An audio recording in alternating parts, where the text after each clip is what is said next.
ಸ್ವಾತಂತ್ರ್ಯ ದಿನಾಚರಣೆ. ಎಲ್ಲರಿಗೂ ಶುಭ ಮುಂಜಾವು. ನನ್ನ ಹೆಸರು ಗೀತಾ. ನಾನು ಅಂಗನವಾಡಿಗೆ ಹೋಗುತ್ತಿದ್ದೇನೆ. ಇಂದು ಆಗಸ್ಟ್ 15 ಸ್ವಾತಂತ್ರ್ಯ ದಿನಾಚರಣೆ. ನಿಮಗೆಲ್ಲರಿಗೂ 78ನೇ ಸ್ವಾತಂತ್ರ್ಯ ದಿನಾಚರಣೆಯ ಶುಭಾಶಯಗಳು. ನಾನು ಇಂದು ಆಗಸ್ಟ್ 15ರ ಕುರಿತು ಒಂದೆರಡು ಮಾತನಾಡುತ್ತೇನೆ. ಹಬ್ಬಗಳಲ್ಲಿ ಎರಡು ವಿಧ. ಒಂದು ಧಾರ್ಮಿಕ ಹಬ್ಬ, ಇನ್ನೊಂದು ರಾಷ್ಟ್ರೀಯ ಹಬ್ಬ. ಮನೆಯಲ್ಲಿ ಆಚರಿಸುವ ಹಬ್ಬಕ್ಕೆ ಧಾರ್ಮಿಕ ಹಬ್ಬ ಎನ್ನುತ್ತೇವೆ.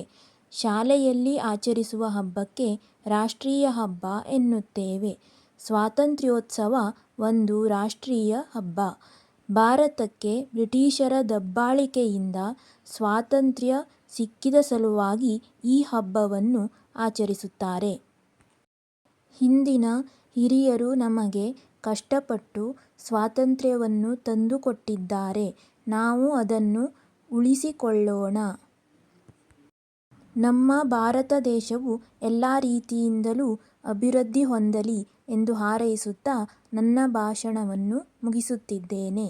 ಜೈ ಹಿಂದ್.